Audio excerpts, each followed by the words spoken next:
Command & Conquer was one of the most influential video game franchises of all time that peaked in the late 90s and early 2000s and was known for its large-scale real-time strategy games. The original developers, Westwood Studios, would be bought out and ultimately closed down by EA in late March of 2003. Following Westwood's closure, EA Los Angeles would be the ones to give us Tiberium Wars and Red Alert 3, with the former receiving its very own tie-in novel written by, and I hope I'm pronouncing this right, Keith R.A. DiCandido. In the weird world of video game tie-in novels, you often get an incredibly mixed bag. A few months ago, I had done a sort of review/retrospective on every book written for the Halo franchise, and well, to say the least, there were some good ones, a lot of ones that were just meh and felt like filler, and then there were some others that were just straight up horrible to have to slog through.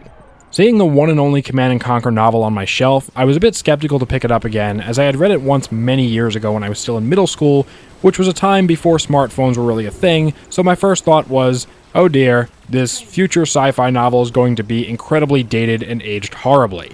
My second thought was to remember that for some reason, a lot of people didn't like this book.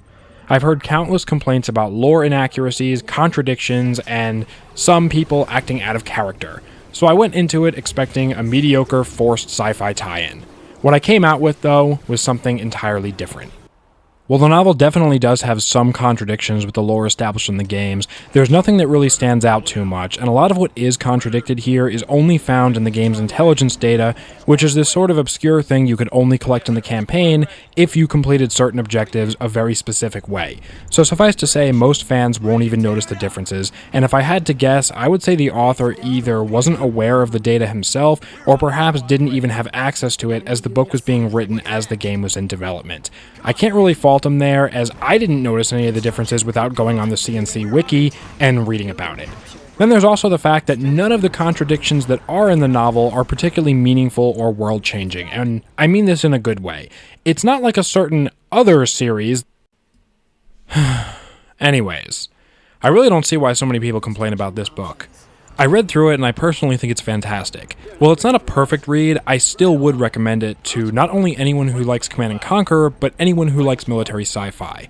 It's a good story and really fleshes out the CNC universe, enriching the reader's understanding of the overall lore and world, and really nails home the idea of the severity of Tiberium and its impact on the environment.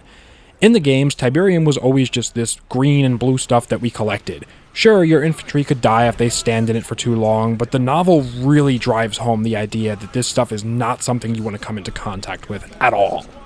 A large part of the story is told through the lens of a reporter named Annabelle Wu, who works for the news agency W3N. It's not what you'd initially think, in that instead of jumping right into shooting scenes and action, there's a good part of the story that just covers how people survive in a post-Tiberium-infested world, one that is very different from our own. Annabelle is tasked by her employer to cover what life is like in a quote-unquote yellow zone, which is an area of the planet where the toxic Tiberium has taken hold, but people, due to the lack of space in blue zones, areas where there is no Tiberium, are forced to live there and contend with the various hazards and tragedies in those regions.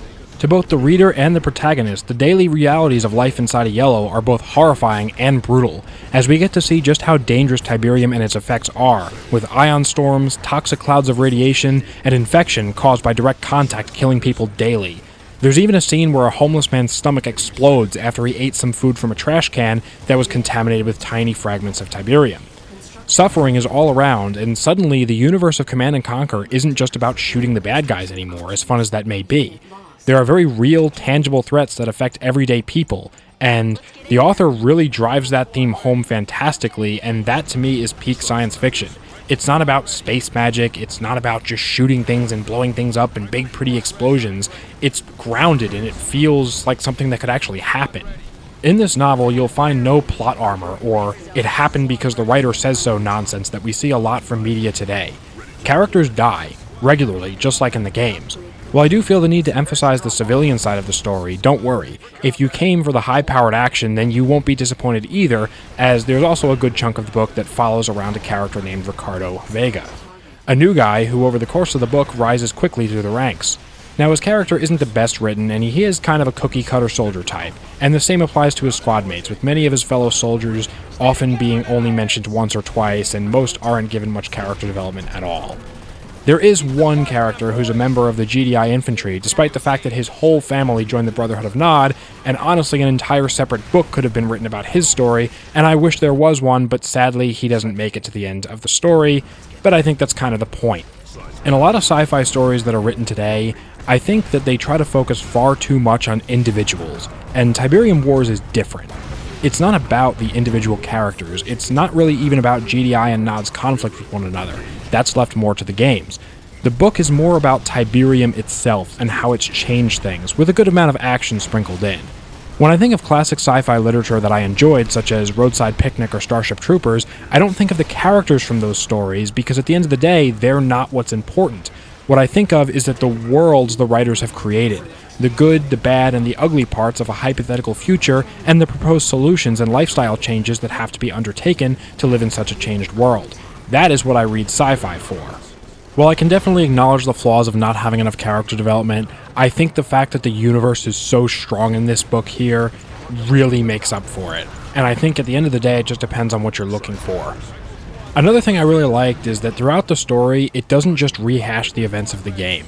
That would have been boring, and while some of the events from the game are mentioned, like the destruction of GDI's space station as well as the Skrin invasion, the book is also a story that has its own thing and can be enjoyed by itself. Much like the original Halo novels, you don't need to play the game to appreciate the book, and more importantly, you don't need to read the book to appreciate the game. In both cases, they perfectly complement each other. The only real criticisms I have to level at this book is that in the last 50 pages or so, it feels quite rushed. Once the Skrin come into the story, it's like everything just moves way too fast. And I'm not sure if this was a page limit thing, or maybe the writer just ran out of time, but it just seemed to me that it was a bit rushed. Now, another thing I had is that some of the procedures undertaken regarding Tiberium contamination are very inconsistent, again towards the end of the book. The author did such a good job of showing us how deadly and toxic Tiberium is, and how seriously it's taken because of it. But then for some reason at the very end of the book, he's got people visiting Tiberium-contaminated soldiers with no protective gear being mentioned. And then they go right to talking to some of the most senior officers in this game's universe. Doesn't really make sense there. Bear in mind, earlier in the story, there was a scene where the reporter had to strip off all of her clothes, throw them away, go through a whole decontamination process just because she had been to a yellow zone, and now towards the end of the book, you literally have people going near others that are completely infected with Tiberium poisoning, which is guaranteed fatal, and nothing about it really gets addressed. Again, it feels rushed. I could be missing something there, or maybe it was just an oversight, but the later part of the book does have some things that are questionable at best and require a significant suspension of disbelief, though, aside from that particular example, there was nothing else that was too drastic. At the end of the day, pacing and consistency issues aside, Tiberium Wars is a fantastic but not perfect read, and I highly recommend it to anyone who likes sci-fi or the Command & Conquer universe. Before I wrap up here, I wanted to give some interesting trivia about this book that I only recently learned. For starters, the language used throughout.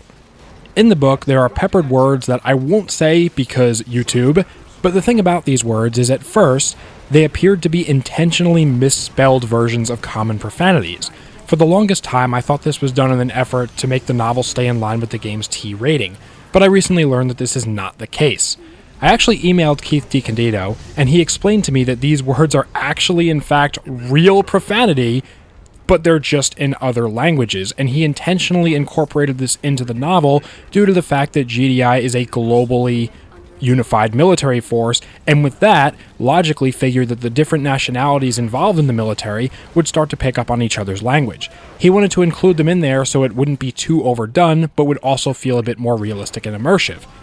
Well, it does make sense. I can't say that it had the intended effect because myself, and from what I can glean based off of what others have said on online forums, didn't seem to get the reference, although knowing it now, I actually kind of appreciate the authenticity.